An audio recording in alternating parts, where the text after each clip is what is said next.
Hola a todos, mi nombre es José Rigoberto Sanabria Galdames, estudiante de la licenciatura en Ciencias Jurídicas de la Universidad de El Salvador. En este video quiero hablar sobre la naturaleza, fines y organización del registro de comercio. Actualmente me encuentro cursando la materia de Derecho Registral y tal como hemos visto en las primeras clases, el derecho registral es un área del derecho sumamente amplia. Y esto se debe a que en El Salvador existen muchos registros públicos y cada uno de estos registros se rige por una norma específica.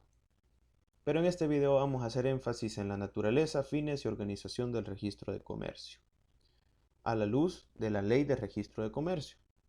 Empezaremos por la naturaleza y fines del registro de comercio.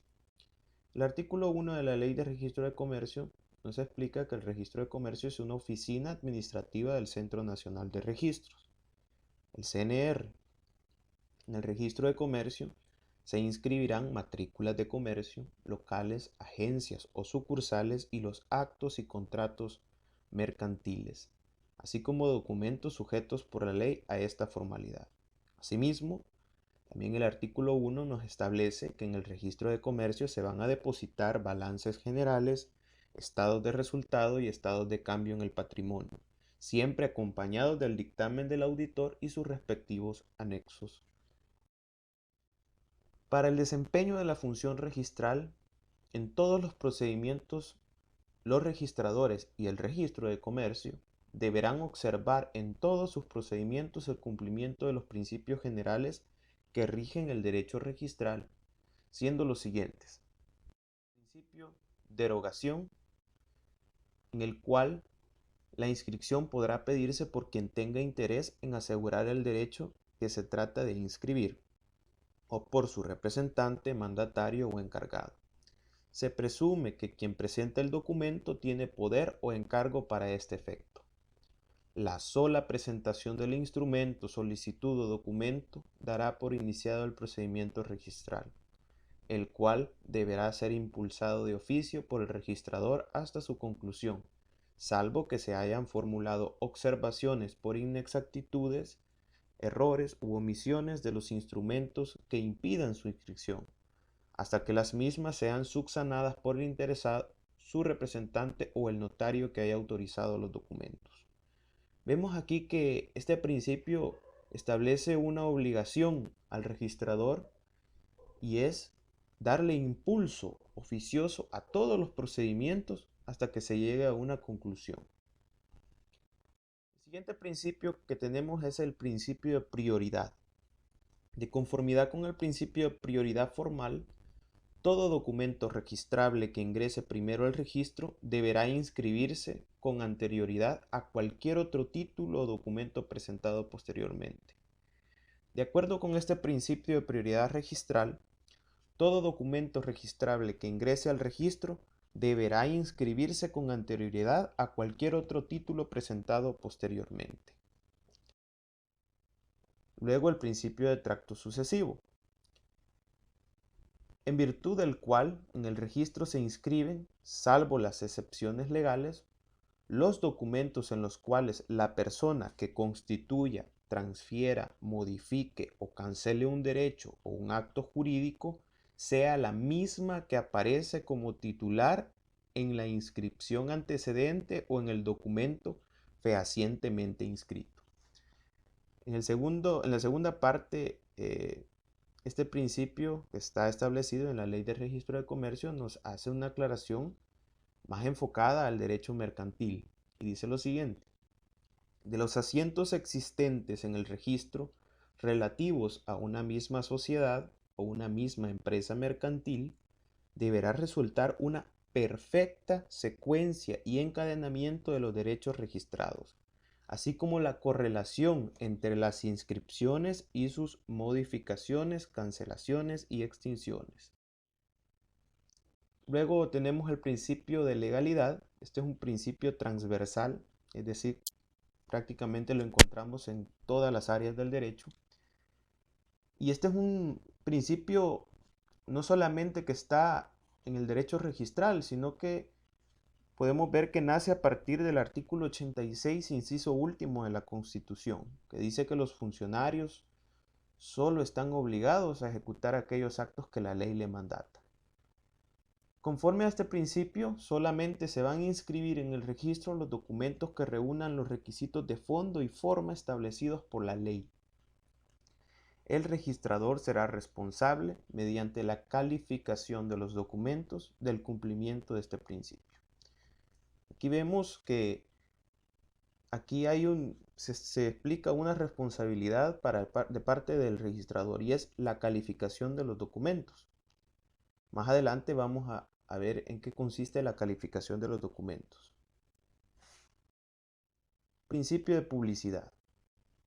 Este es el pilar fundamental del derecho registral, el principio de publicidad. En virtud de este principio se presume legalmente que las relaciones jurídicas y los derechos existen tal como aparecen en las inscripciones del registro, sin perjuicio de la declaración de nulidad de una inscripción, la cual no perjudicará el derecho o derechos que con anterioridad a tal declaratoria hayan adquirido una persona con base en la inscripción invalidada. También en virtud de este principio, el contenido de las inscripciones se reputará exacto para toda persona que haya contratado fiándose de sus declaraciones, salvo que el propio registro le indicara posibles inexactitudes del mismo o que por otras fuentes conociera dicha inexactitud. El registrador es personalmente responsable de las inexactitudes contenidas en los asientos que haya autorizado y certificaciones que haya expedido. El registro de comercio se va a regir por una serie de normas jurídicas, disposiciones que están contenidas principalmente en el Código de Comercio y la Ley de Registro de Comercio, leyes especiales y a falta de unas y otras normas por el derecho común. El derecho común es el que nosotros conocemos como derecho civil.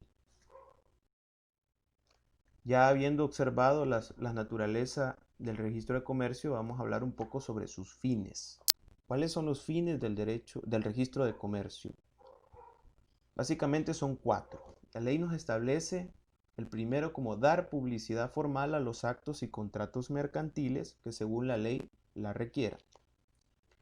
Segundo, publicar materialmente de manera periódica en su órgano oficial todos los datos que se refiere al artículo 484 del Código de Comercio. También publicarán una sola vez en extracto mencionado órgano los documentos, sentencias judiciales, asientos y demás actos que se refiere al artículo 485 del Código de Comercio. El siguiente es dar eficacia jurídica a los títulos inscritos contra terceros y proteger la buena fe de estos últimos, asegurándoles por medio de los datos que les suministre la verdadera situación de los derechos que hayan de servir de base a los actos de comercio que ejecuten en el desarrollo de la actividad mercantil. Y el último, originar derechos o situaciones jurídicas por medio de las inscripciones en el registro. El artículo 3 de la Ley de Registro de Comercio nos explica que el contenido de las inscripciones de registro se va a presumir que son exactas, salvo excepciones contenidas en el artículo 463 del Código de Comercio. Pero la inexactitud por error o falsedad de los asientos, explica siempre el artículo 3, no perjudicará los derechos que los terceros de buena fe hayan adquirido conforme a aquellos. ¿Qué es lo que nos establece el artículo 463 del Código de Comercio? Nos dice lo siguiente. El contenido de las inscripciones se reputará exacto para toda persona que haya contratado, fiándose en sus declaraciones, salvo que el propio registro le indicara posibles causas de inexactitud del mismo o que por otras fuentes conociera dicha inexactitud.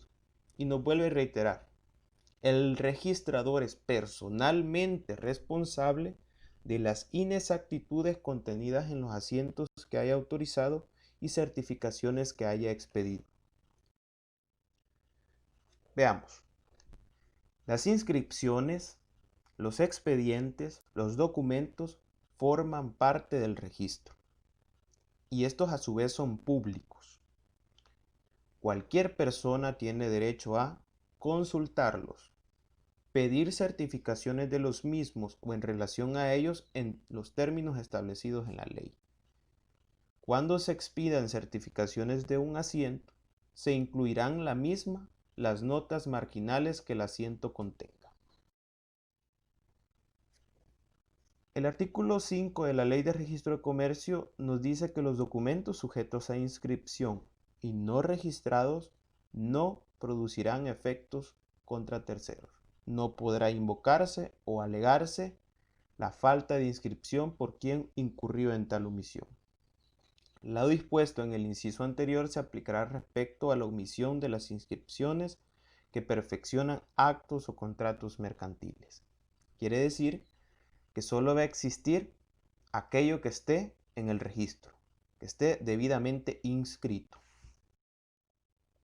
Luego de haber estudiado la naturaleza, los fines del registro de comercio, vamos a ver su organización, cómo se organiza el registro de comercio. La oficina de registro tendrá un asiento en San Salvador y competencia en toda la República de El Salvador. Se podrán crear oficinas seccionales que estimen convenientes y fijar la circunscripción territorial que corresponda. La oficina de registro será dirigida por un director quien debe ser abogado y notario. Contará con los servicios de registradores de comercio, contadores públicos y de un administrador. ¿Cuáles son los requisitos para ser director o registrador de comercio?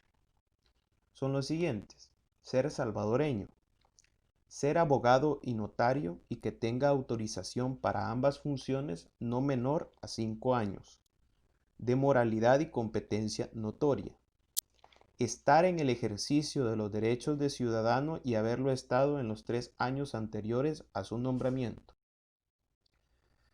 Hablábamos anteriormente de algunas responsabilidades de los registradores.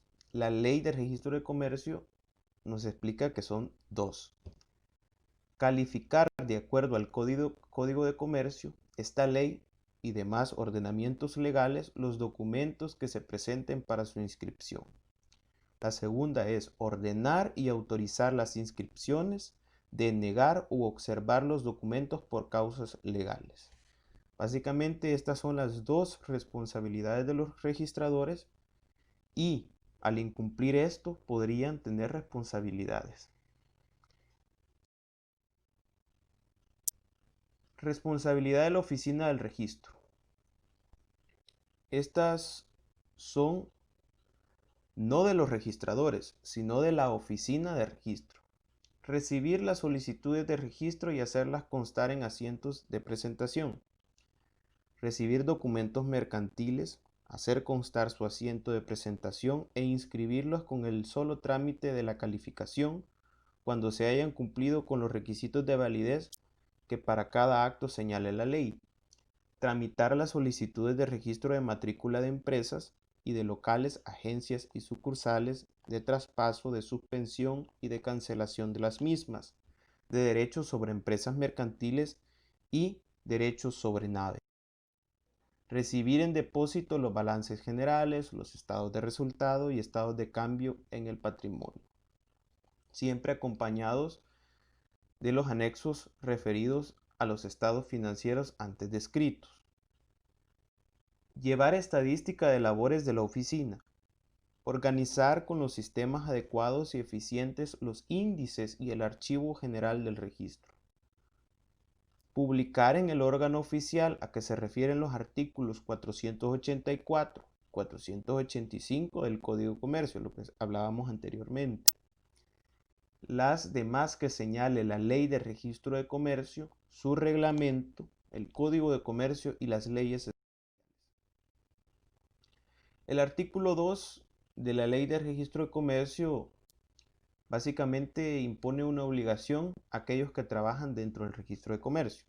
Y dice lo siguiente: el director, los registradores de comercio, el contador público y administrador, así como los empleados encargados del examen de documentos y de hacer los asientos respectivos, los que reciban los documentos, las notificaciones y encargados del archivo, están obligados a guardar el secreto en los asuntos que tuvieran conocimiento por razón de su cargo. Ahora, ¿cuáles son las materias de registro?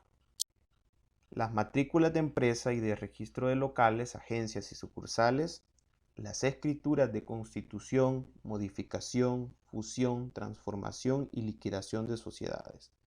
En Derecho Mercantil 1 nosotros estudiamos lo respectivo a las escrituras de constitución, modificación, fusión, transformación y liquidación, cuáles son sus requisitos, cuáles son las formalidades que deben de tener. Eso ya lo tenemos muy claro. Y además también nos dice que las sentencias ejecutorias o las certificaciones de las mismas que declaren la nulidad u ordenen la disolución de la sociedad o que aprueben la liquidación de ellas. Y las certificaciones de los puntos de acta o escrituras públicas en que consten los mismos en los casos en que deban inscribirse. Asimismo, los poderes que los comerciantes otorguen y contengan cláusulas mercantiles, los poderes judiciales, cuando estos hayan de utilizarse para diligencias que deban seguirse en el registro de comercio, los documentos para los cuales se modifica, sustituye o revocan los mencionados poderes o nombramientos, y los nombramientos de factores y agentes de comercio, las credenciales de los directores, gerentes, liquidadores y en general administradores de la sociedad y las demás de los auditores externos. Asimismo, los contratos de venta a plazos de bienes muebles que para la finalidad establecida en el capítulo 2 del título 3 del libro cuarto del Código de Comercio se presentan para ser inscritos. Las escrituras de emisión de bonos y la modificación y cancelación de las mismas, las escrituras en que se transfieran las empresas o sus locales, agencias o sucursales o naves marítimas o se constituya cualquier derecho real sobre ellos. Nosotros ya estudiamos qué es un derecho real en derecho civil, ya tenemos muy claro en qué consiste. Los contratos de crédito a la producción también son materia de inscripción, la construcción de prenda mercantil sin desplazamiento, las escrituras de constitución, modificación y cancelación de fideicomisos, la escritura de emisión, de certificación de fiduciarios de participación, las escrituras de emisión de cédulas hipotecarios y bonos bancarios mediante la declaración del banco emisor, los documentos constitutivos de las sociedades extranjeras y los registros de inversión extranjeras emitidos por el Ministerio de Economía, el formulario en que se constituye una empresa individual de responsabilidad limitada, los balances generales certificados de comerciantes, así como los estados de resultado y estados de cambio en el patrimonio acompañados del dictamen del auditor y sus respectivos anexos. ¿Cuáles son los documentos susceptibles de inscripción? Los instrumentos públicos. El Código Procesal Civil y Mercantil nos explica que los instrumentos públicos son aquellos cuya redacción la realiza un funcionario público que se encuentre desempeñando sus funciones. El instrumento privado es aquel cuya redacción es por un particular. Es también un documento susceptible de inscripción los instrumentos privados. Documentos privados cuyas firmas hayan sido legalizadas. Esta es una figura que se encuentra dentro de la ley del notariado, que es la legalización de firmas. El notario en ese acto verifica que las firmas sean las de la persona que está interesado en que se legalice su firma. Es decir, que da fe el notario que efectivamente la firma corresponde a la persona. Balances generales, certificados, estados de resultado, estados de cambio de patrimonio. Son documentos susceptibles de ser inscritos en el registro de comercio. La calificación de los documentos mercantiles. Hablamos que esta es una responsabilidad de los registradores. Los registradores van a calificar bajo su responsabilidad que existan los requisitos y formalidades extrínsecas del documento presentado, la validez de las obligaciones de acuerdo con el tenor del respectivo documento, la capacidad y personería jurídica del otorgante o de su representante. Estos aspectos deberán ser tomados en cuenta siempre por parte de los registradores al momento de calificar los documentos mercantiles. La ley nos explica que existen varias clases de asientos. Solamente voy a hacer mención de ellos.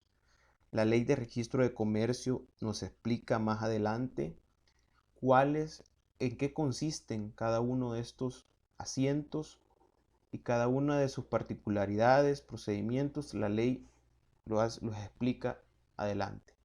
Primero tenemos los asientos de presentación, las anotaciones preventivas, inscripciones provisionales o definitivas, asientos de rectificación, asientos de cancelación y anotaciones marginales. Con esto concluyo el video y no dejar de mencionar que en este video únicamente se tomaron los aspectos de naturaleza, fines y organización, pero eso no quiere decir que el registro solo consiste en eso, no. Esta es una parte. Luego la ley de registro de comercio explica otro tipo de procedimientos, como es la declaratoria de nulidad de las inscripciones, en qué consisten las clases de asientos, etcétera, aparte de que se deben de estudiar asimismo las disposiciones relativas al registro de comercio que establece el Código de Comercio. Muchas gracias por la atención. Espero que haya servido este video para poder comprender los aspectos de naturaleza, fines y organización del registro de comercio.